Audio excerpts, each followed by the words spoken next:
জায়গাটায় স্নান উৎসব পালন করা হয়। বড়দার প্রার্থনায় একবার ঠাকুর নাকি এখানে স্নান করতে এসেছিলেন। সেই তখন থেকেই প্রতি বছর এখানে স্নান উৎসব পালন করা হয়।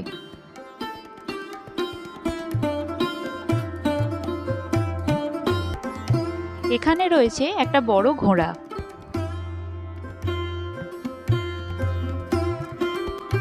এই পাশটাতে একটা বিশাল আকৃতির খাঁচা বানানো আছে, যাতে পাখিরা নিজেদের ইচ্ছা মতো সেখানে উঠতে পারে।